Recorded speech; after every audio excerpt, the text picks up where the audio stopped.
Hello, everybody. Yeah. Hi, Tom. Did I wake you up Yeah. from his afternoon nap? Anyway, I'm Jay Jennings, that man over there, I'm Tom Betts. and we're the hosts of Once Upon a Time in Spaghetti Westerns, the podcast, the only Spaghetti Westerns podcast on the internet. And we got a lot new show for you today. We got some special autographs. I got one behind me. I actually have a book for Book of the Week, which is shocking. Good. I know it's not a big deal, but it's a fun book nonetheless. Tom, you got your items for later? Got him. I'm set. Okay. All right. Awesome. So we want to welcome you to episode 20 from around the world, from Belgium to Japan, from the UK to Russia.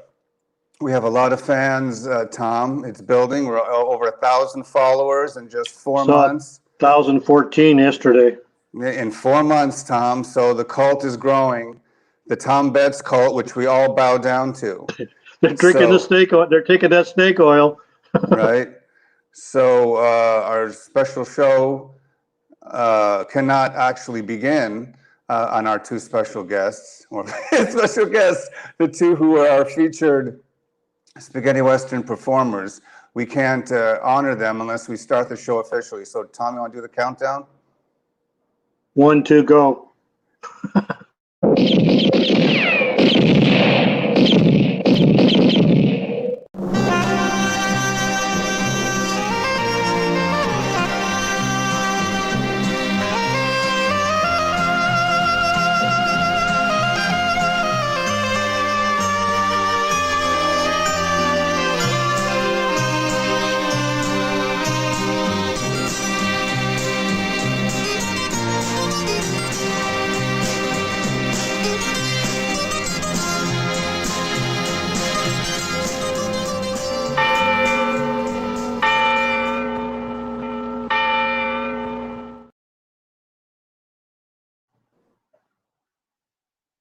Opening of Once Upon a Time in Spaghetti Westerns, the podcast. Great show today, Tom. We're honoring two special Spaghetti Western stars. Who are they? Robert Hundar and Anthony Ghidra, two overlooked stars of the Spaghetti Western. One had a huge career. One of them had a short career, but both of them were starring actors in the genre. I'm a fan of both guys. We touched upon them briefly in our episode, I think 2 or 3, where we did obscure actors or films. Yep. And they just happen to be in every film that we discussed over the last 19 episodes. So it's not unusual that we, overlap. And that's what happens in spaghetti westerns. If you have 20 episodes deep, 30 episodes, and you're talking about different films and actors, they all cross over each other. They all side reference. They've all changed with each other, right, Tom? Correct. Yep. So that's the great thing. Some will be a star in the beginning, and then all of a sudden they become a character actor or a villain, and they'll pop up later in their careers. Right, and unlike American actors or Hollywood films, or maybe you made one film with somebody, these spaghetti western actors, Italian stars, the filmmakers, the crews, the set decorator, the makeup people, they all got to work with each other over about a 15-year period, Tom, something like that. Yeah, I mean, how big is Italy? About the size of California?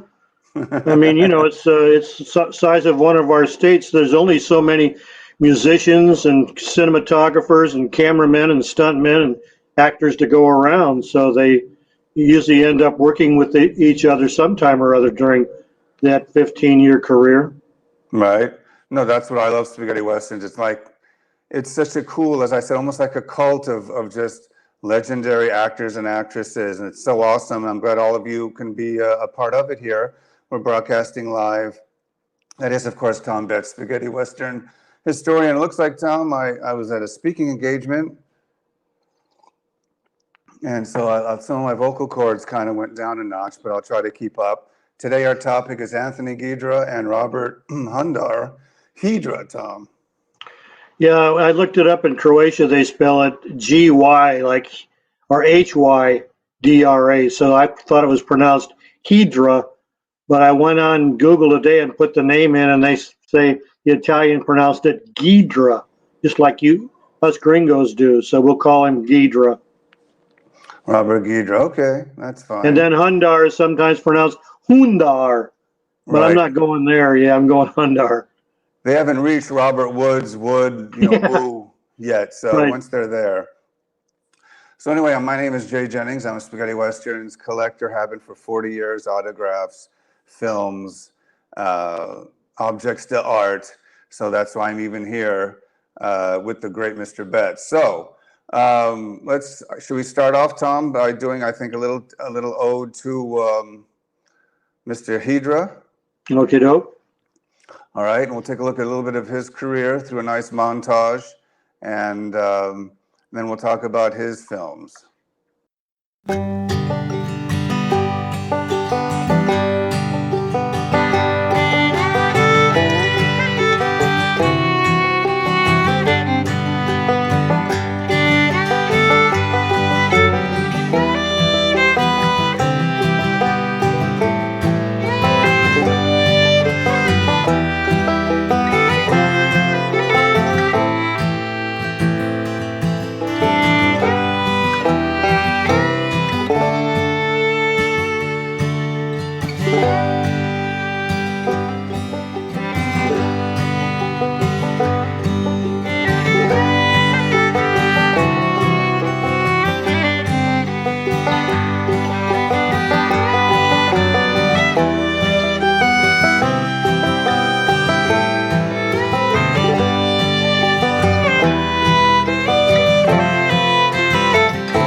Oh.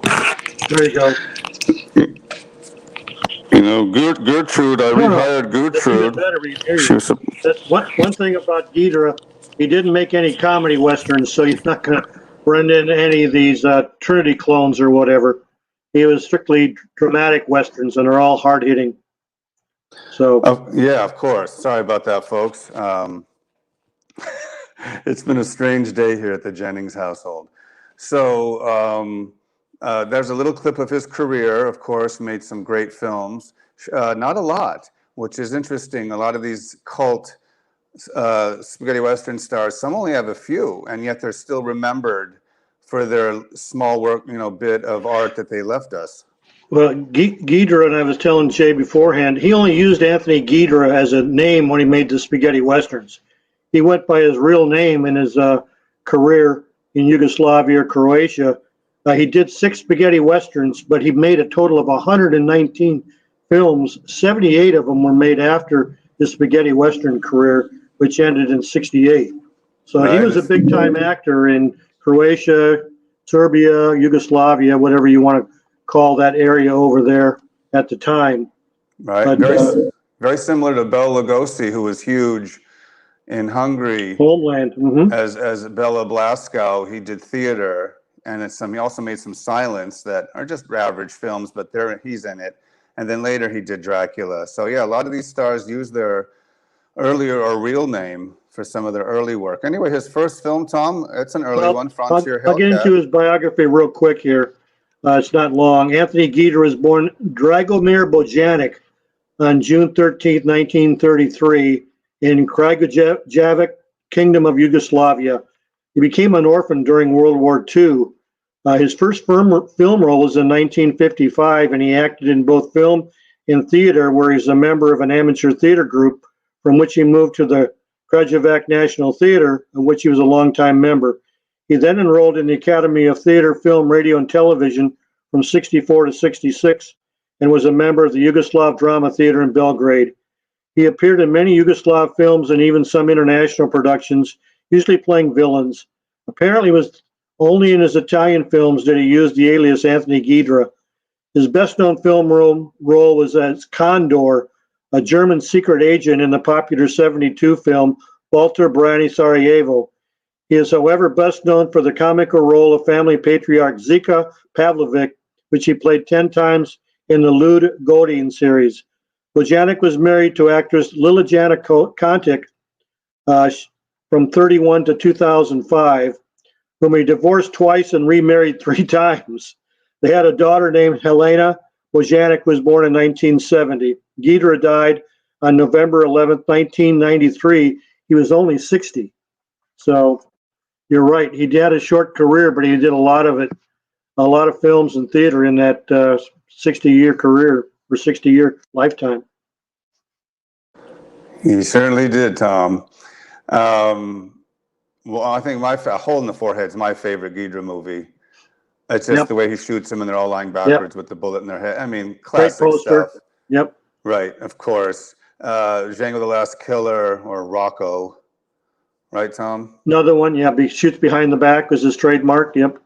Right, so I mean, he's in some spaghetti westerns that have left a mark. They're not just, come by latelys. Oh, yeah. Yeah. So anyway, as you were talking, I actually went through a few of them. Went through Frontier Hellcat, Django the Last Killer. So well, let's get to Hole in the Forehead then and talk about that, Tom. All right, let me get there. Hole in the Forehead, un buco in front, also called A Bullet Between the Eyes, the 68 Italian production directed by Joseph Warren, who's Giuseppe Verri, music by Roberto Pregadio. This is about during the fight at the Alamo, a treasure was stolen by 3 soldiers in the army of Santa Anna hidden in a secret place. The location was written on 3 playing cards. We've seen this scenario before. Those playing cards are in the possession of a deserter who calls himself General, which is Robert Hundar, who we talk about later. Morienda, a drifter, Bruno Catano, and Garincha, an outlaw, played by Luigi Martorano. Morienda has made an appointment with the famous Bill Blood, who is Ghidra, in a monastery, but at his arrival is severely wounded and can only hand over his card and utter a few words. Blood infiltrates the gang of Mongoya, but is exposed by the bandit and beaten up. In the meantime, Grinchen sets up a trap for Mongoya with the help of a double-crossing arms dealer. The 3 men finally meet at the monastery where the treasure is hidden. This one's on DVD, and like we said, it stars Anthony Ghidra, also has Robert Hundar and Rosie Zeichel and Bruno Catano. Right. Yeah, it's one of my favorite. When I want to watch an Anthony Ghidra movie, I put on A Hole in the Forehead. Isn't this one also, Jay? Isn't this one like it's always cloudy? I mean, I can't remember any sunshine scenes in this. It's all seems to be overcast, which just adds to the dramatic flavor or gothic you flavor. You always catch the extra bit, Tom. I'll have to watch it next time for that. So he did a couple other spaghetti westerns. May God forgive you, but I won't. Tequila Joe. So what do you think about those later that he made afterwards?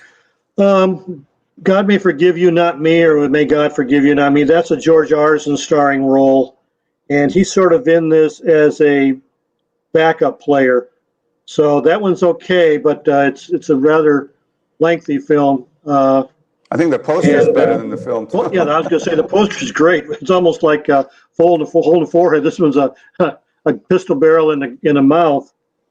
But this is what George Arson plays Chimango, which is one of our favorite characters.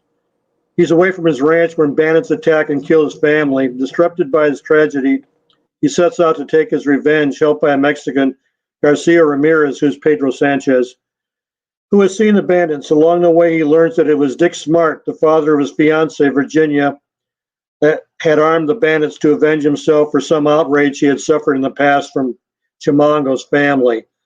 Dick Smart is played by Anthony Ghidra, so he's second tier on this film, and it's on DVD.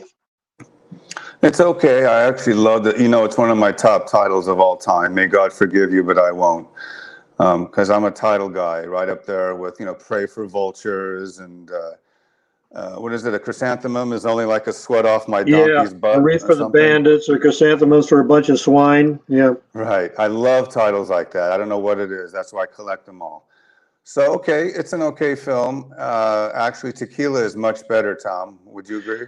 Yeah, Tequila is sort of like, if you've seen Rio Bravo or El Dorado, it's that. The drunken sheriff, town gets out of control, new sheriff moves in, runs into a bunch of problems. The old sheriff sobers up, comes to the rescue, and the two of them defeat the bandits.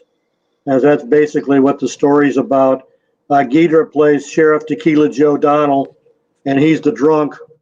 And Gene Sobieski is the new man in town, and he's basically, he's a good guy, but he stepped into a situation that's over his head. And luckily, Ghidra comes around, and the two of them defeat the bandits. Dick Palmer plays the main bad guy, Manuel Trianis, and Furio Menaconi plays Rock Mulligan, another one of the bandits. But it's a decent film, a little bit different than we normally see. But like I said, if you've seen Rio Bravo or El Dorado, you'll recognize the plot real quick. And it's available on DVD. I like Tequila Joe. It's a great little movie. Of course, Stefan is the star, but or Ghidra is the star. Yeah. I'm sorry. Who am I thinking of? Who's the star of this film? Is Ghidra the star? And Sobieski plays the second role. Wait a minute. So Anthony Stefan isn't in this movie? No, he's not in this movie. I'm thinking of just Tequila. Yeah, you're thinking of Tequila, the comedy. Yeah. I always get those two mixed up. Forgive me, audience. Believe me, that's not the first time I'll do that. Tequila Joe, Tequila. To kill me now, to kill me later. Right, Tom? Go. Yep. Anyway, how many titles are similar? Yep. As I get lost in all the titles. So, any closing words on Anthony Ghidra, Tom? No, like I said, he's mostly overlooked, but he was his films are gritty. They always have something. The hero's a little bit different in each one of them. He plays a father figure in some westerns. Other times, he's the lead actor and the gunfighter that you don't mess around with. So, and he's like I said, no comedy westerns here. He's strictly stern and he's all business. All right. As I think that's what he's remembered for. So we're going to move on, I guess, to our next star of the day, and that's Mr. Robert Hundar. Tom, what do you know about Robert? Well, got some interesting facts about Hundar. He was born Claudio Undari on January 12, 1935 in Castelvetrano in Trapani, Italy. He was an Italian stage and film actor, best known for his roles as villains in spaghetti westerns and police movies. He starred in about 50 movies between 1960 and 1980. He spent his youth in Catania and started his acting career in 1956 and then moved to Madrid when the action started to move there.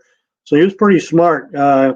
He wasn't in Italy. He went to Madrid, so he was always available when the westerns came up. He was one of the first real Italian stars of the spaghetti western and was once called the king of the spaghetti westerns early on. When the genre began to decline, Undari was forced to return to Italy, where he appeared in only 8 films after his last western, which was California in 1977. He turned to directing documentary films and the theater, where he continued to act until 2005. This is something that I just found out recently. Hundar was married to actress Mate Blasco, real name Maria Teresa Blasco Ranera. She was born in 1938 and appeared with Hundar in Ride and Kill, which is also known to most of us as Brandy. She plays the barmaid, if you remember that film. They were married from 65 to 69 and had 2 daughters, Natalia and Samantha. One Spanish obituary reads that he had 4 children. So who the other 2 are and whether he was married or had them out of wedlock, I can't tell you. Hundar died on May 12, 2008 in Rome. Wow, that's quite the career. The king of the spaghetti westerns at one point, Tom? Early on, I guess. No, that's fantastic. I mean, Stefan was, they all had they took turns as being known as. I like how they all can share the mantle. Yep. Whether it was voluntarily or not. So we were just starting to show a little bit of the career via poster, Tom. We just showed Shadow of Zorro, but I think the first real one was Gunfight. Real quick on Shadow of Zorro, if you people have a chance, go to YouTube and plug it in and check the trailer. This thing stars Frank Lattimore as Zorro, but the trailer is just going to blow you away. He's riding around on a horse with, of course, the mask and stuff on. He starts doing Tom Mix tricks, spinning around on the saddle and ends up facing backwards with a pistol shooting at the bad guys. And then there's another clip where he jumps off like a 30-foot rock through a roof of a cabin to the ground. Now, of course, there's padding and stuff inside, but I mean, from watching it, it's just fantastic. But the stunt work on that must have been absolutely incredible. Who those guys are? Well, the point that we're even mentioning Zorro, because as you know, Tom, yeah, I know. Today would be the day where all the films that I don't consider spaghetti westerns are here. We've got Zorro, we've got White Fang, we've got Red Coat. There you go. Yep. But Tom says you have to include them all. Doesn't matter. I guess if Burl Ives made a spaghetti western, we'd throw him in there, right? That's right. A Taste of Rice or something. Anyway, so okay, well, we're just moving through the posters here. I think, as I said earlier, his first real spaghetti western was Gunfight at High Noon, pre-spaghetti western, Tom. Yeah, this is a very good one. This is an early one, but it's a good one. An outlaw murders James Walker, who's played by Jose Riesco, a small rancher and father of 3 young boys, Richard Harrison, Hundar, and Billy Hayden, and their mother Louise swears vengeance. Years later, 2 of the boys set out to avenge their father's murder, while the 3rd son, Richard Harrison, becomes a federal marshal and tries to capture him lawfully. This is on DVD. This is another one where I told you Gloria Milan plays the mother, and she's like 3 or 4 years older than Richard Harrison, but she went into mother roles quickly after she was in the genre. Right. That's one of my favorite posters of all time. Love that poster. So let's move right along, and then after we do, we'll take a quick video montage look at Mr. Hundar's career, but let's move on to, I guess, another great, well, not great, but it's a minor film. It's kind of like Ride the Whirlwind or The Shooting, Tom. It's, or am I confusing that with another film? The Implacable 3, Tom? Yeah, I always get the Implacable 3 and the Gunfight at High Noon mixed up because of the 3 people they show on the poster all the time. But this one's about Cesar Guzman, played by Jeffrey Horn, lives on a ranch with his pregnant wife, Ana Lupe. One night when she is alone, 7 men try to rob the ranch. She recognizes the leader, Kid McCoy, played by Hundar, and he strangles her. When Caesar gets back home, with the help of Joao Silveira, played by Paul Piaget, and Diego Brillis, our buddy Fernando Sancho, he seeks revenge for the death of his wife, and they go after Kid McCoy, which is Hundar. This one's only on VHS. I noticed here early on that the producer is Albert Grimaldi, who was very influential in spaghetti westerns, and he appears as a producer in quite a few of the Robert Hundar spaghetti westerns. Oh, yeah. I mean, Hundar also had his group of actors that appeared in films with him. So, Tom, I guess there's another film. There's a few that actually, because the Implacable 3, Tom will usually give descriptions and synopses of films we haven't covered. Others will just run right by. I'll just show the poster. So I don't think we've talked about Implacable 3 before. We mentioned it with Fernando Sancho because he's one of the buddies of Jose Guzman that goes after the outlaws. Well, then I'm losing track, Tom. I think Ride and Kill. Have we talked about Ride and Kill before? Ride and Kill we haven't talked about. This is the one where I told you that his wife is in this, plays the barmaid. She's pictured right there on the poster. But Ride and Kill is a '63 Spanish-Italian production starring Alex Nichol, American. A group of corrupt Tombstone officials are extorting protection money from the region's citizens. When Sheriff Clymer, played by Antonio Casas from The Good, the Bad, and the Ugly. Attempts to interfere, they hired gunman Roy Moody Hundar, who eliminates him so they can install a puppet sheriff in his place. Unfortunately for the villains, they choose the town drunk, Brandy, played by Alex Nichol, who sobers up enough to take the job seriously. This one's on DVD. Very little action in this. It's all about Alex Nichol and the bad guy who's not Antonio Casas, John McDouglas, trying to take over the town. Yeah, it's not a bad film. I like the early poster work as well. We're just going to move along because he actually made more films than I remember, Tom. No wonder I was up late last night. There you go. Doing my research. So, Ride and Kill. We'll just briefly just show the poster for the son of Jesse James, Tom. Yeah, he plays the son of Jesse James. Bill James Hundar is still a child when his father, Jesse James, is killed by his cousin Bob, played by Lewis and Dooney. 20 years later, now with his father's image, his face causes him much trouble because nobody can forgive him for looking like the man who for so many years had been the terror of the entire countryside. This one is not on video, DVD, or Blu-ray, so you'll have to find a bootleg copy someplace. But Hundar plays Bill Smith or Bill James, but he's actually Jesse James Jr. Right. Okay, well then after, to me it's a forgettable film. I mean, if you want to watch it just for Hundar, it's his, I shot Jesse James in the back. You know what I mean? But it's not like Peter Lee Lawrence's Billy the Kid movie. You know, he plays a historical figure, but I know. My little miscast, perhaps, Tom, just a tad. Yeah. I don't know. Yeah, he looks too old to be Jesse James' kid. Jesse James' dad. Yeah, that's really. What he should have been called. Brother, maybe, but not his son. Right. And then after that, he made a slew of films: 7 from Texas, Dollars for a Fast Gun, The Relentless 4. Which one's the best of those, Tom? 7 from Texas we covered anyways with Fernando Sancho. What else did you mention? Well, Dollars for a Fast Gun. I don't think we've ever talked about that, Tom. Well, let me see who's in that one real quick and see if we did. No, that's the first time I've showed that poster. Yep. Let me go over this one real quick. Martin, played by Jose Bodalo, is bound into a wheelchair. He's served by a gang of henchmen who collect rents and kill anybody who resists. Then Lasseter, Hundar, plays the hero, arrives, telling Martin that he knows where Frank Nolan, Jesus Puente, is, the man who made him a cripple. A reward is promised for his head.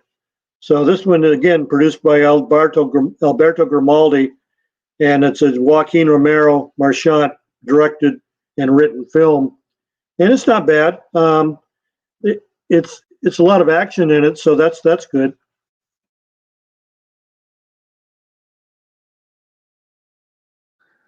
There is a lot of action, Tom. Action, gunfights, just how I like them. Some are more artsy than others. Remember, that's the good, the bad, and the ugly really does sum up spaghetti westerns, Tom. Yeah. We're basically, it's going to be a good film, a bad film, enjoyable film. Is it popcorn? You're going to have friends over. Is it one that's in your Blu-ray collection? Or is it one you'll just watch once, like I think you and 7 Hunchbacks for a ride, Tom? Completist. Right. Isn't that one of your favorites? What is it? 7 Hunchbacks? Or The Devil Rides a Hunchback? Anyway, I remember you told me you watched that once and it's tough to get through, huh, Tom? A lot of the early ones are. Okay. Well, let's move on. I'm glad we all can stop and have a laugh. The Relentless 4, Tom, have we mentioned that? That's a good one. That's the one with Adam West playing Ranger Sam Garrett. Okay, we have discussed that at length, Tom. Yeah. Yeah. A ranger searching for a wanted man to inform him of his pardon. He's accused of the murder of a rich rancher, Jeffrey Anders, played by Roberto Camardiel. The 4 bounty hunters who set Sam up for the killing, led by Alan, who's Hundar, hunt him down, capture him, and he is convicted by a jury and condemned to die. Hundar's great in this one, and they almost lynch Adam West. They actually put a noose around his neck and get ready to whip the wagon out from under him. before he's saved. But the only thing you can watch for this one is Adam West has a terrible time with the dialogue because he's not used to working with actors who speak different languages. So when they stop talking, there's a gap in there of a second or two, like, oh, if Freddie's talking, it's my turn to talk. Might give my line. But Kind of that's like a the only Batman. bad part about it. Yeah. Yeah, like Batman talking to the Riddler, waiting for his line. Mm-hmm. Yeah, But but it's sometimes an Adam's not exciting alone. movie. That's sometimes a lot of films are kind of like that. The American Star. You can't really blame him. Maybe the Oh, editing no. they had to be done in a week. Let's just cut it here, and if it doesn't matter, Yeah. if there's a second. Yep. So The Relentless Four, and then one of my favorite all-time spaghetti westerns. Tom, didn't know if you know this was on my top 10. Ramon the Mexican. Ramon the Mexican. Took a long time for me to see this one, although I kept reading about it. It's probably one of Hundar's best. Ramon, played by Hundar, avenges his brother's murder and kills the Baxter family. The surviving Slim Baxter, played by Jean Louise. Anybody out there know anything about Jean Louise? Please let me know. He's almost impossible to find anything on at all. He joins for his revenge another gang, which has a lot to settle with Ramon. But it's on DVD, and like I said, Hundar plays Ramon Morales, and he gives a fantastic performance. He's sort of like, he's not pure evil. He tries to be nice on the outside, but he is pretty bad. Oh, that poster is one of my top favorite posters in the collection, Tom. Mm-hmm. Right up there with, it's a four sheet, which means it's double, a four folio. Okay. This is the giant ones that could fit in the Sistine Chapel, Tom. That's what you decorate your spaghetti western man cave with. There you go. Is at least at the bottom of the stairs, you see it coming down. Right, or it's floating up the stairs on a string. Growing. No, these would be museum pieces that you'd find the biggest walls in your living room. So what we can always dream, Tom. We can always dream. So anyway, then after that, he made Death Also, or Death Rides Along, Tom. Death Rides Alone. Yeah, this is a Mike Marshall film from '67, Italian production, also known as Pony Express in the UK. Pony Express agent Bobby Idaho Kent, played by Mike Marshall, is asked to ride to Sacramento with proof against a dishonest politician, Brian Talbot, played by Andre Bosick, a candidate in a local election. Several people paid by the corrupt man try to stop him along his route. Hundar plays famous gunman Luke Prentice, who leads a gang of 30 men assembled by Talbot to stop Kent.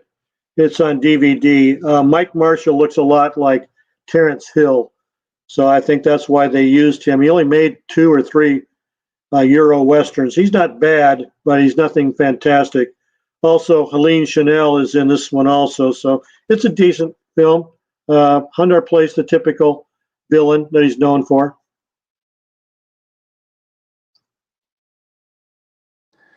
It's not a bad film, Tom.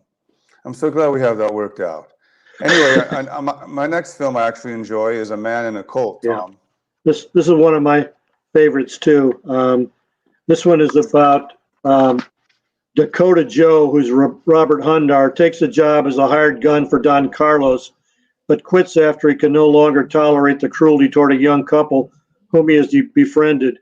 He hatches a plan to get even with the ruthless landowner by teaming with a bandit and stealing all of Don Carlos's money. We talked about this one before because Fernando Sancho plays the Mexican bandit, and Sancho tries to lead a decent life, but he cannot get over the fact that he's deep down inside, he's a bandit. And Hundar actually has to kill him towards the end of the movie. But it's a very good movie, often overlooked. I don't know why, but got plenty of action and a decent story. It does. It's a great film, great poster. So anyway, I guess we'll move on to the next film. I think it's time to take a look a little bit at the career. Unless I already showed this, Tom, and I forgot. No, you haven't. You just showed the one on Ghidra. Okay. So let's take a look at a little video montage put together on the film Spaghetti Western career of Mr. Robert Hundar.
I can That, sit.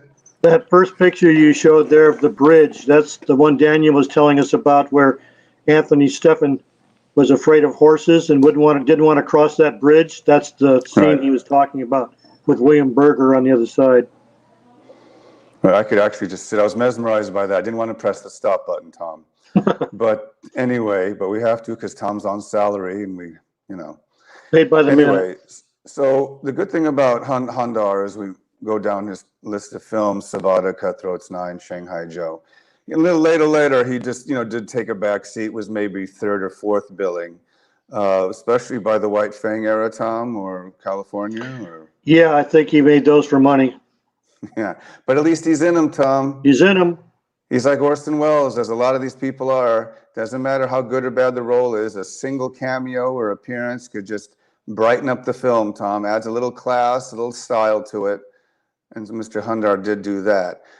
He made the aforementioned A Hole in the Forehead. He's in there too, as General Mungoja. Then let's move to the next one. The Man Who Cried for Revenge, Tom, which has been called multiple things that I always get confused about. Yeah, a name that cried revenge, cry for revenge. That's the one we just talked about with the bridge scene in there. We talked about this before with Anthony Stephan, with Daniel. We also covered it with William Berger. It's on DVD, and Hundar plays Hackett. He's one of the bad guys that Davy, who's Anthony Stephan, is chasing. So he's been demoted to second villain in this one. Right. Yeah, we did discuss that on an earlier show. So as I said, there's a gentleman, a wonderful gentleman, who one of these days I'm going to stop what I'm doing, write down his name, and remember it. I promise, maybe for show 21, he does all the indentations and captions on YouTube. We talk about book of the week, autograph of the week.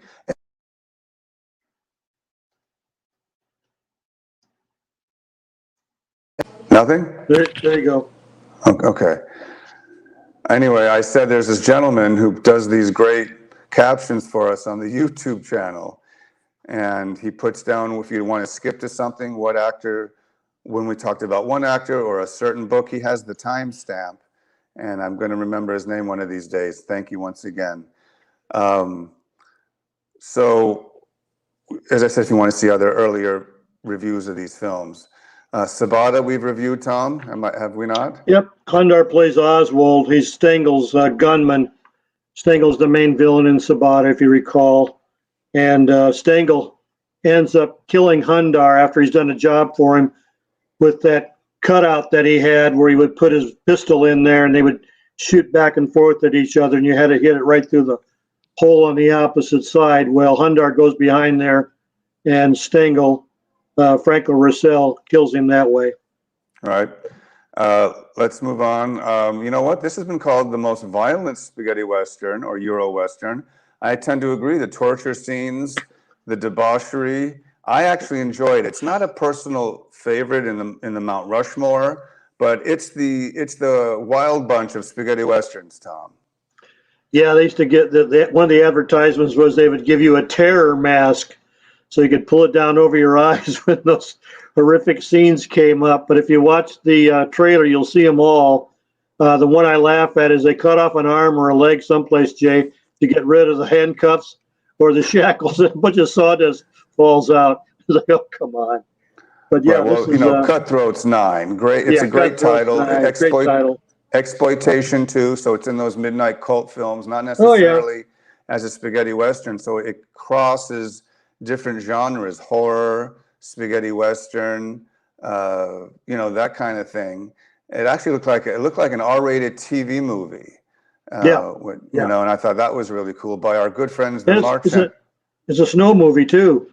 It is a snow movie up there with the Great Silence, and by the Merchant Brothers, Marchand. I always say Merchant because they made money. Yeah, but I like it. I'm sure it's a favorite. I've seen comments from some of our fan base. This seems to be one as well. Yeah, I got down that Hundar gives one of his best performances as the tormented Sergeant Brown, trying to protect his daughter while also facing the convicts and the elements. and it's on DVD and Blu-ray. It's probably one of his best starring roles. Right. And then followed up, Tom will just show the poster because I like to show a different poster every time I show it. I must have been showed 20 episodes, 500 posters, easy, Tom. Most are from my collection, if you have to ask. Some are not, but most are. Shanghai Joe is not. Even though it's a nice poster, I can't collect. Do I have a Shanghai Joe just for completist purposes? No. No. Sorry, 400 posters, Shanghai Joe isn't one of them. But let's show this one. I actually find it interesting, Tom. Oh, there you go. That's different. Yep. This one we covered it with Klaus Kinski. And Hundar, like Kinski, is one of the hired gunmen or assassins to go after Chen Li. And Hundar plays Pedro the Cannibal. Like Kinski is one of the hired killers to eliminate Shanghai Joe after he finds out about the human trafficking operation on the ranch he's working on. When Pedro finds Joe, he attacks him with a gun and knife, but after a few karate blows, Joe drowns him in a pot of scalding water. It's always those karate blows, Tom. Yeah, but he scalds him in this pot of water. Yep. Tom, what would you rate Shanghai Joe? Because we are doing Tom has convinced me. He actually came over with a mask and 2 latex gloves on, twisted my arm behind my back because he said, mailman, and I thought it was a delivery. It was Tom. He twisted my arm. And what did he say? We have to do the best, worst spaghetti westerns, Tom? Oh, yeah, the worst ones. But we're not going to come up with all the titles. The viewers are going to come up with titles, too. Right, but you said Shanghai Joe was like number 2 or 3, Tom, for you. As worst? Come on. No, it's probably middle of the road. Yeah, okay, it's Tom. okay. It's got a great score to it. Yeah, the best thing about it is the trailer. Yeah. Okay, let's not kid a kidder. Listen, if you're fans of that chop socky spaghetti western, it's right up your alley. Is it as good as Red Sun? No. So anyway, let's move on, Tom, to one of the later films of the spaghetti western genre. That would be Dallas. Yeah, we've talked about this with Anthony Stefan. Claudio Andari is Hundar, the oldest of the fearsome of the Bright brothers, and the Bright brothers are coming after Dallas, and he has a showdown with them along with Lou McConey, who's played by Fernando Sancho, in Brownsville, Texas. So that's where Hundar comes in on this one, and it's basically a cameo performance. It is. It's too bad, but it is a nice one bit in and out, anything that he's in. But at this stage of the game, during the end of the spaghetti western genre, where you had the red coats and the white fangs, and the Californias, and the Kiomas, it was and the Get Means and the Coming At Yous, it was the end. Well, it's always fun to see somebody they're talking about the entire film, and then all of a sudden the brothers show up or the gang shows up, and you see a familiar face that you've seen over the years. Oh, the leader of the gang is Robert Hundar. Awesome. Yes, really. Yep. I always a fan. We know of some filmmakers that like to put B actors and old time actors into their films, and that's always a good thing. That's because that was always few and far between. I know Jim Wynorski did, and Courtney, and Fred Olin Ray. Fred Olin Ray does, yeah. Actors from the who were in the 50s and 60s, and Tony Curtis's or Larry Tierney or Vincent Price, and put them in a film near the end of their career, which is awesome.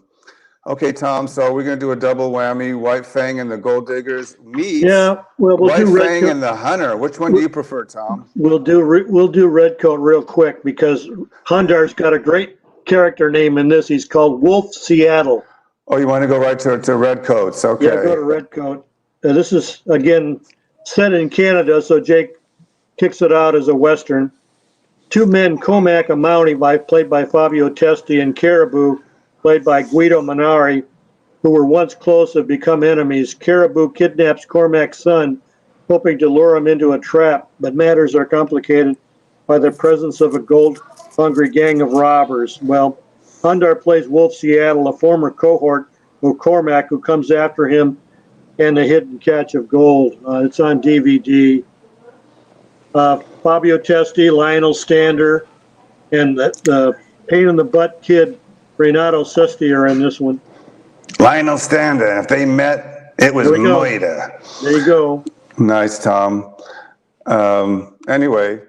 Okay, So now you're going to lump the two White Fangs together. My choice between the two that are the best is the White Fang and the Hunter.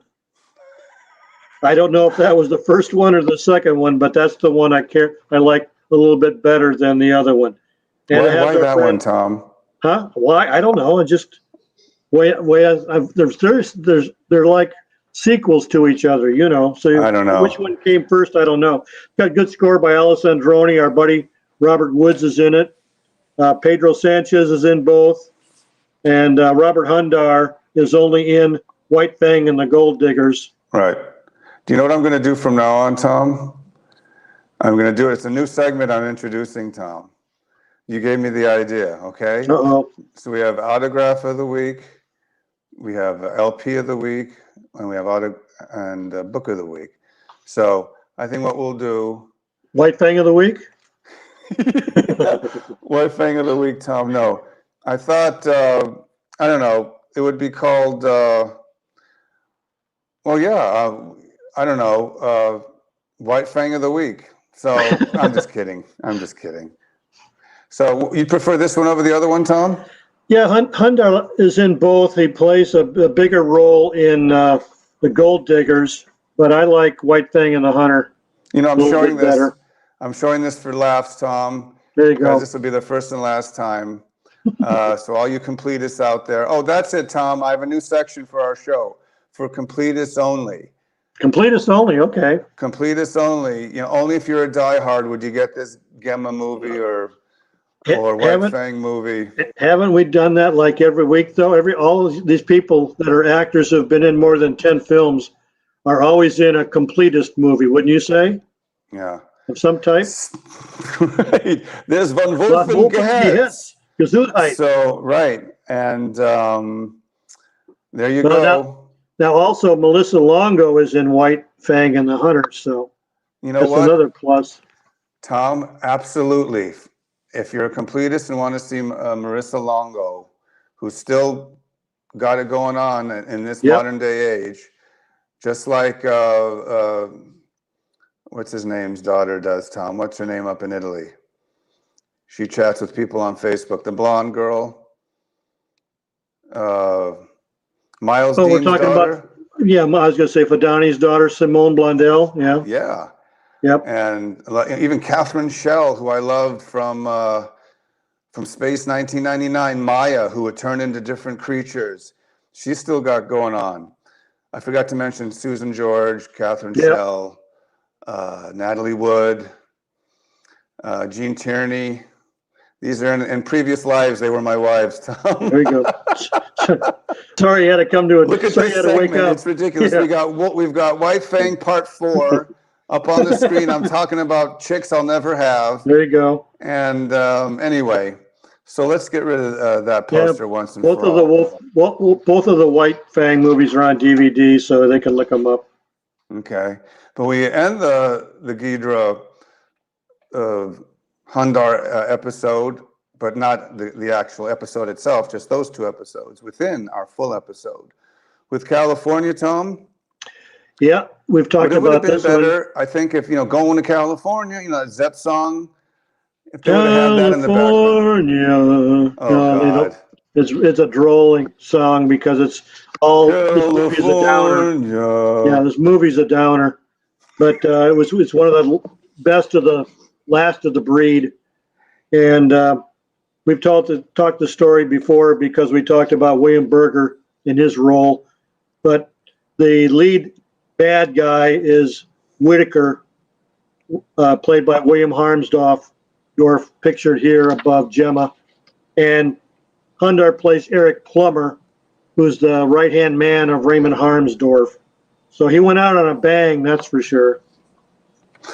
Yeah. One of the better movies. So it's okay for the end of the genre. It wasn't a bad movie. At least it had some class, and Gemma looks a little bit tougher in this one than he does in usual ones. You just put up your fists and fight. Yeah, it's got the greatest fist fight in spaghetti westerns Oh, at the very end okay. of this. Yeah. So I know there was a reason I brought it up. Anyway, so Tom, any closing words on our two guests of honor tonight? No, that like we said in the beginning, both of these guys have basically been overlooked. I think Ghidra more than Hundar, because Hundar was in so many films, and most people know who he is when you mention his name. Where Ghidra, sometimes people don't know who you're talking about because he wasn't in any, what we would call 5-star films. Although when you see him, you go, "Wow, this one's pretty good." So if you get a chance, look up on Facebook and find if they're available someplace and get the DVDs or Blu-rays, and you won't be disappointed. Well, this is what I always thought, Tom. And what did you think, Jay? Well, I always thought, and this is how you can make your own box sets. You can say, "Oh, Jay, that's genius." Of course it is. Basically, what you do as a collector of Blu-rays or DVDs or VHS, make your own video store sections with a piece of tape or whatever. You want to do a fancy label, and all you need is one of those cabinets, the open air cabinets that you could put 50 or 100 on each row, and there's 5 or 6 rows, and underneath put a tag or a label. Here's the Hundar section, here's the Ghidra section, here's the like a library. A library. It's so cool. So there you go. No matter if it's third generation bootleg, if it's the only one that you could get from Yugoslavia, like which one was that, Tom? That Robert Woods film. It's only available in Yugoslavian VHS. Oh, cripe. Yeah, I don't remember the title. 6 gunmen for a hanging or something like that. Yeah. So 7 anyway, handcuffed from afar or whatever. Put your own sections. I would even have a super rare section, probably behind somewhere where no one could see, where there's 15 ones that only bootleg that maybe it was smuggled out of Serbia or something, Tom. Those are the fun ones with the lines going through and it's 4th generation. Oh yeah, and the commercials that you can't understand what they're saying because they're speaking. Right, for beer or cigarettes. Yeah. But anyway, that's my tip. Spaghetti Westerns collector tip of the day. Okay, so Tom, you get people that all the time throw something on Facebook or whatever. How do I store my DVDs or my videos? Do I do it by director? Do it by Italian title, English title, star, or whatever? So you've given them a good idea on how to stack them up. It's easy, and I know people have lists, but the fun thing about being a collector, Tom, well, 50 plus years, I've had to keep stuff in storage during a move. Yep. How do you find it when you want it? It's too tough to keep out and keep shining. That's why I decided, I put all my spaghetti Western autographs away, Tom, because I'm waiting for that move to the big Ponderosa, to the big valley, Tom. So when we do that, I'll have the man cave, the museum, this COVID crap will be over, and it'll be like yeah. Well, I tell people, occasional friends over to check out the autographs and stuff. But that's why I bring them here once a week, Tom. I bring them here to you. I tell people like what you've said, do it the way you want to do it. You're the one that has to find it. You're the one that has to go pull that thing off the shelf when you want to look at it. So you better put it someplace where you're going to be able to find it, not where someone else thinks you should have it. Right. Whether it's an autograph, a poster, a DVD, a Blu-ray, it looks cool. Both guys and gals like it both. There's collectors on both sides. I'm a collector of other things such as Tom, but our main focus, at least in this lifetime, is spaghetti Westerns. And, Courtney Joyner, who was a guest last week or 2 weeks ago, he collects horror autographs and spaghetti Western and masks and uniforms. So, there's a whole plethora of what you could collect. There's that show, What Collectors Call, with Blair from The Facts of Life. Yeah, that's 40 years ago. Now she's hosting a collector show. I dig that show. I turn the volume down, but I like to see who collects. People's collections, yep.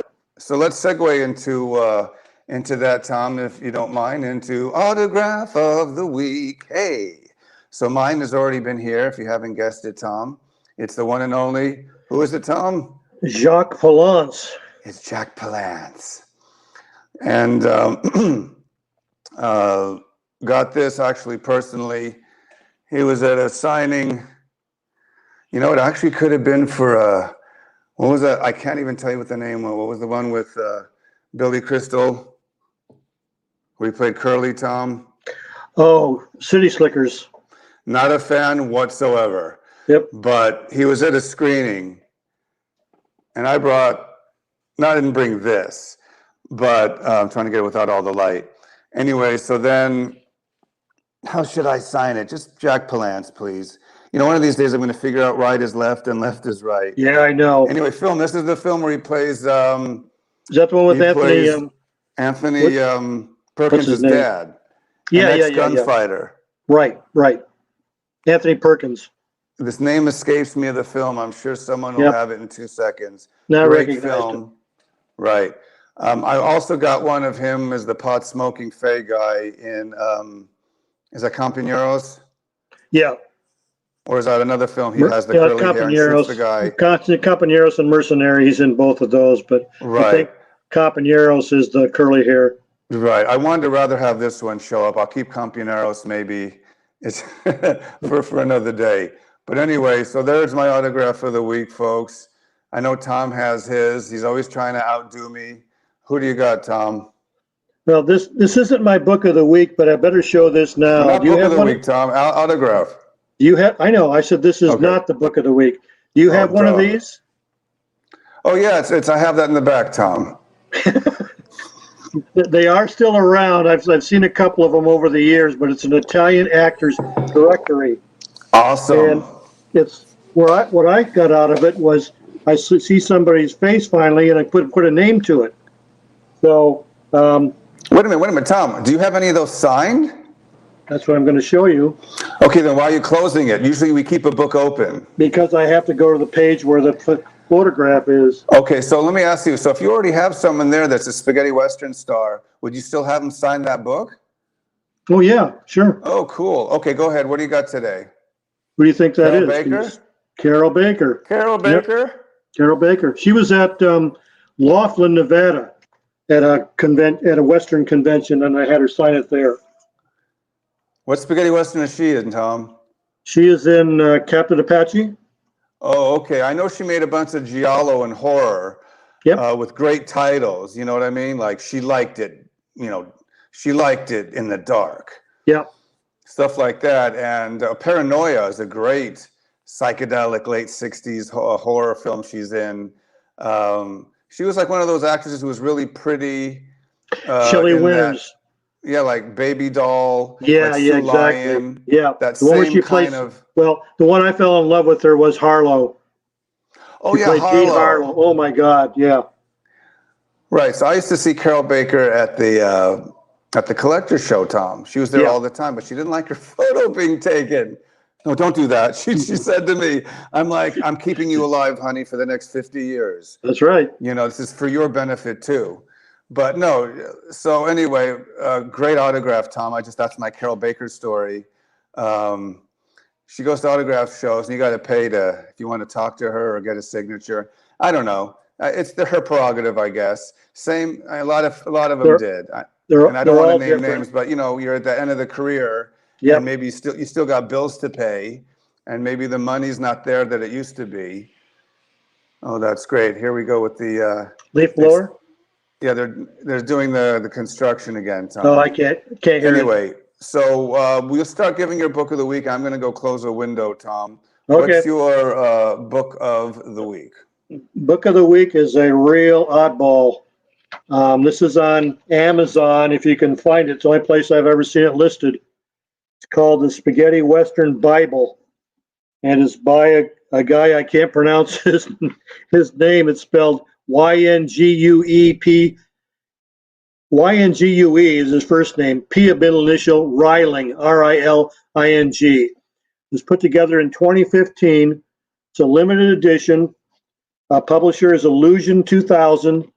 Has 454 pages. It is in English, and it's full of like what I put on my blog as far as the Westerns are concerned. I got the titles, the director, the writer, composer, cinematographer, and the cast.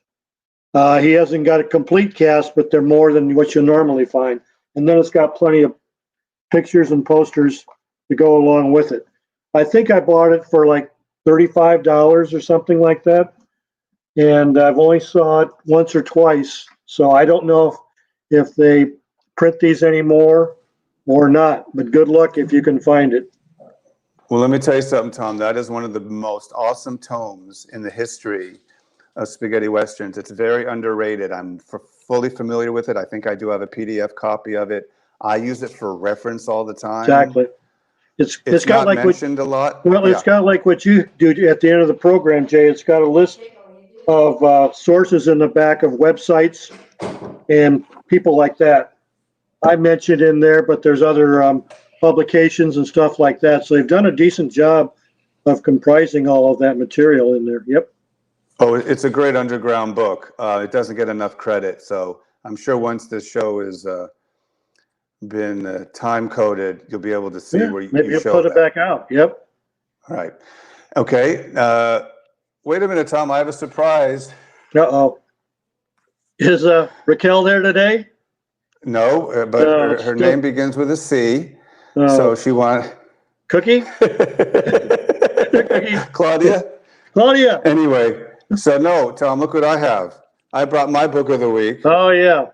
It's one of the latest of the poster books. I collect every poster book, good or bad. Ultra Wild West. And they're all, the best thing about that, they're all color. Yeah, hold on. Yeah, there's that real posters. They're all in color. Yeah. Fantastic book. And available readily on Amazon, so there's no need to fight for it. Yeah. Maybe at a like bargain, the Japanese 15 version, bucks, yeah. but I thought I had a surprise for you. It's one of those almost authorless books. You notice that, Tom? They come out, a spaghetti western book, great work, out of great nowhere. artwork, but by the company that made you The Art of Italian Posters. It's like, who put it together? Who compiled it? Yeah. All right, let me see if I can find out Self-published? while I have you here. Book of the week by Joe Westwood, Tom. I'm sure that's a real name. Oh, Joe Westwood. Wasn't he in a spaghetti western? He might have been. Joe Westwood. Yeah. So anyway. Okay, Tom, we're going to now, as I said, I had a copyright strike against playing 5 seconds of an LP once.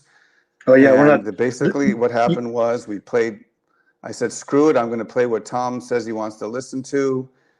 And much to my chagrin, got a strike from YouTube. Can't have any of those. Can't put this show in jeopardy. So we've decided no music unless I or Tom hums it. You know, so wow. Now we're going to get sued. I think what we can do is we can mention that it's on YouTube if we find it there. You know what I'm saying? Then they can go and listen to it. Listen, I do this. Rob Word does this with his great show. You put a disclaimer that says this is for entertainment use only, fair use. It's educational.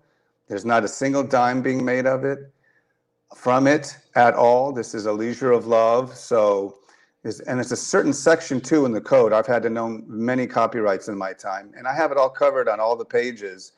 So that's why I was going to announce, Tom, that YouTube took it back. They took back the strike. Wow. He said, sorry, we forgot Tom Betts is your co-host. Yeah, hello. And all of the 10 seconds of music that we put out there, you know. Right. Okay, Tom, what is your album of the week? All right. This wouldn't have been any good for the music anyways, but this is a couple of albums that probably most of us have that have been around for a while, that have been collecting LPs. It's called E-Western by Ennio Morricone. It's a compilation album. Came out in 1971. Several versions were published. Peters International Records, RCA International, and RCA United States. There's 17 tracks on here. I have the US copy and I have the international copy. And if anybody that's a record collector, they've got sometimes 4 or 5 versions of the same album, because they've got the Japanese version or they've got the German version, and there might be a little bit different on the cover. Other times they're the same. What I did find with this one's very, very collectible, Jay. It's got a value of $9.30. any condition. Doesn't matter if it's mint or if it's a piece of crap. The best you can get is $9.30. Well, Tom, I didn't want to tell you, I picked up both of yours at for Bargain about a bin? penny each. Yeah, at the penny store. At the dollar store, yeah. So, Well, no, Tom, let's seriously talk for a second. You're one of those old school spaghetti western LP collectors. How many would you have? A couple hundred or? yeah, I got a couple hundred easy. Wow. Yeah. That's Because that's all you insane. had.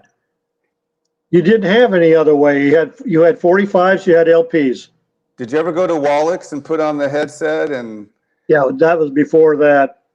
No, I'm In just the saying, did listing you ever booths. go to Wallach's out here? Yeah, I went to the one down in Hollywood. There was also one in Topanga Plaza out in the Canoga Park. I used to go to that one, and they had listing booths. There was an old 60s music store, one of the innovators, where they had booths with glass and they had a turntable and you picked a record out and you put it on and you just chilled whatever world you were in. And then, I think there was a 10, 15-minute limit. Yeah, But if you're and listening to Hey Jude, not every LP was available. I mean, they had listing copies in the bin. So if you found a Beatles Help LP, they might have one there, but if you found a Rolling Stones LP, it was sealed. You couldn't listen to it.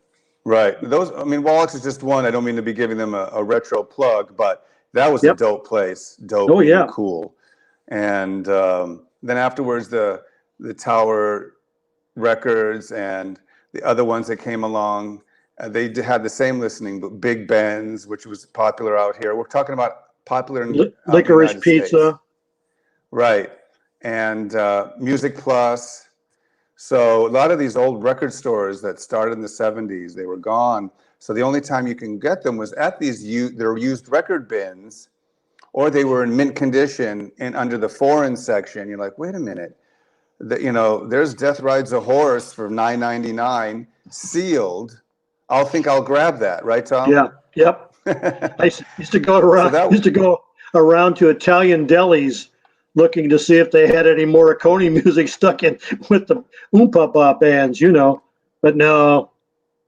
Yeah, the local butcher had a copy of Once Upon a Time in the West that he wasn't listening to. Here you go, Tommy. And no one knew who it was except the record collector. Anyways, Right. I went on eBay, and there's a copy on there for 1907. But the one that blew my mind, and I've never even seen it listed anyplace, there's an Israeli version that they want $50 for. Well, that's too much, Tom. Yeah, I know.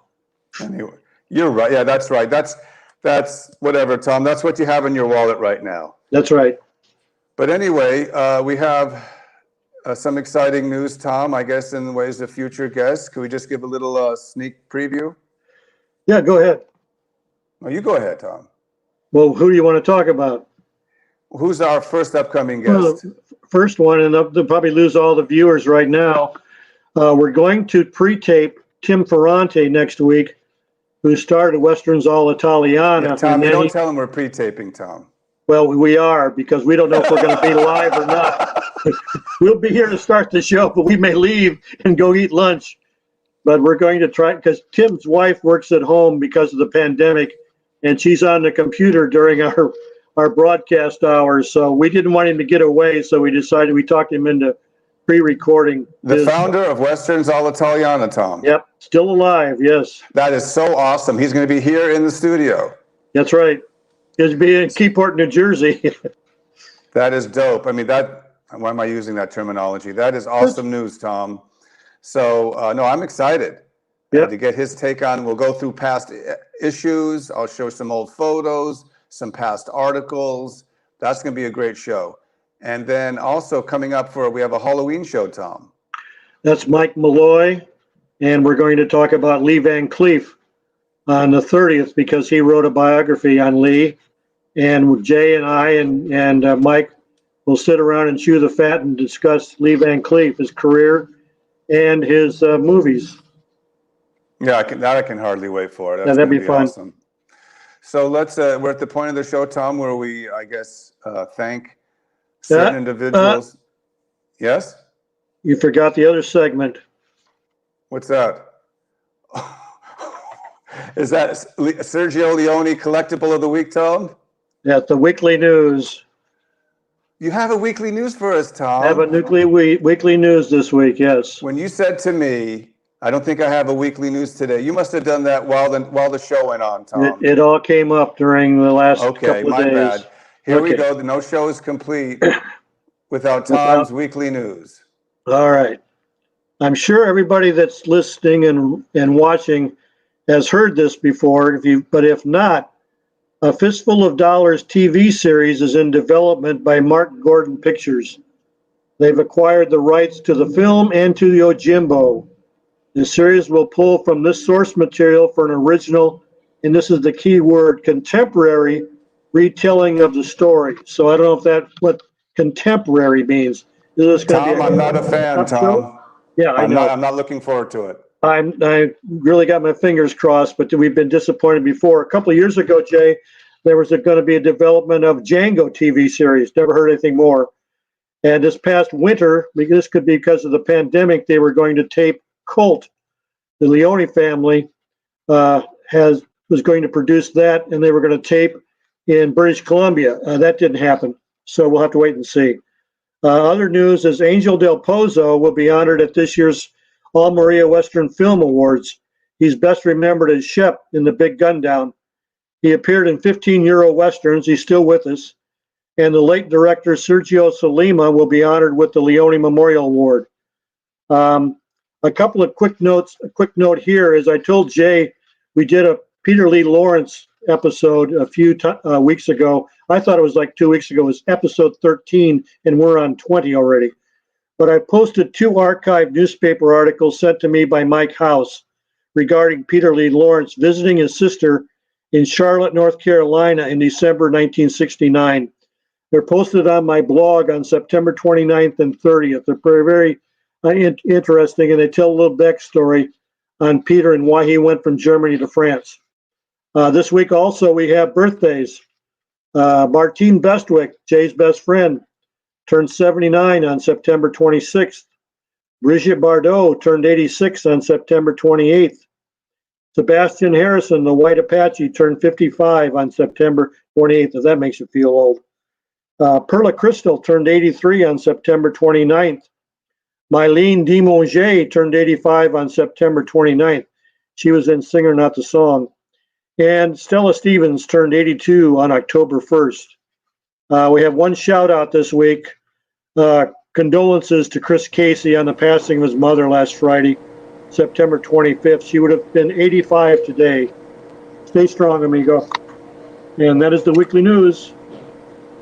Yeah, that is, we do send our condolences to Chris Casey. Sorry for your passing of your wonderful mother. You took care of her well, my friend. Yep, did a great job. Yeah. So, okay, now I guess I can thank some of the Now you people can who go. helped promote the show. And I would be remiss if I didn't start with the one and only Spaghetti Western database. The website Tom Betts uses daily for all your needs and anything you want to find out about spaghetti westerns. It's the Wikipedia of spaghetti westerns. It's the IMDb of spaghetti westerns, hence the SWDB. Sebastian Hasselbeck is the president and CEO, and he does a fantastic job. Yep. And every day I go there 10, 15 minutes at least, just to see what's coming out on Blu-ray. Don't get me wrong, I used to spend hours on it, but when you have a family and a little one, And you're putting a podcast you try to together. sneak it in when you can. Yeah. Your number one source, right, Tom? That's right. Okay. So thank you once again to Sebastian for being on board and promoting us like only you can. And now we have these groups, Tom, that allow the promotion of our lovely podcast, which is at 1,000 followers. 1014. Tom's going to give us a daily update. I'm thrilled. Let me get our. Always got to get our logo up there, Tom. It's tough to keep it up there. So he keeps. Is that Ketosh, Tom? It is, isn't it? Could be. Yeah. So let's thank a couple groups for being on board. First and always foremost, Westerns all'Italiana by Tom Betts. 800 Spaghetti Westerns in Spain. Once Upon a Time in Italy. The Spaghetti Westerns private group with John Delaney. Spaghetti Western movie posters is a favorite of mine. Of course, Il Meglio del Western all'Italiana. For all you Blu-ray collectors, Spaghetti Westerns Unchained. Of course, Fanatiques de Western Spaghetti. The Opera of Violencia. And of course, our two buddies, Hulk Janoun and Hideki Uno, who were responsible for today's videos, Tom. Always a pleasure to see you. Now, tell us a little bit about today's background, Tom. Oh, well, it's October now, and I thought by now we would cool down into fall, but it's supposed to be 95 today. It was over 100 yesterday. It's going to be 90s the rest of the week. But I've moved indoors now from the dirty streets, windblown streets of Almeria. Okay. Well, I guess I'll just say thank you, everybody, for joining us. As I said, from Timbuktu to Des Moines, Iowa. We have a huge fan base of fans who are loyal to Spaghetti Westerns. And, I forgot to promote our own sites, Tom. How dare I? You can always catch every episode on facebook.com/Spaghetti Westerns podcast, every Friday live and archived, also on YouTube. And then I would be remiss if I didn't say, you should then go to facebook.com/Westerns all'Italiana. Tom's online, I guess his second blog, he's got the real blog. He's got this blog where he shows clips and gives reviews and obits. And then if you're real old school, you'll find his magazine, which is thousands on eBay and at different estate sales. So don't miss that. So you can catch us every Friday at noon Pacific Standard, 3 p.m. in the East Coast, 9 o'clock in the Europe, and 8 o'clock in the UK. We're Once Upon a Time in Spaghetti Westerns, the only podcast on the internet dedicated 100% to Spaghetti Westerns. I will say there are maybe one or two I've seen when I'm driving home. I turn on Sirius XM and I hear somebody talking Westerns. That's just a one-off show where maybe they covered the Spaghetti Westerns once out of 200 episodes. So we dedicate ourselves, right, Tom? That's right. Only Spaghetti Westerns. Spaghetti Westerns and White Fang. So we will keep doing it. Winnetou, Zorro. We will discuss them, Tom, no matter what, because Tom says so. Anyway, I'm Jay Jennings, and that man was Tom Betts. And I guess we'll see you next. Spaghetti Western Time, Spaghetti Western Channel, Tom? Next Friday at noon. The bells will toll 3 times. And we'll be here along with Tim Ferrani on tape. I think Tom's doing this the 1 second delay like Adam West was doing. Yep. Anyway, folks, we say adios, compañeros, Tom? Adios, amigos.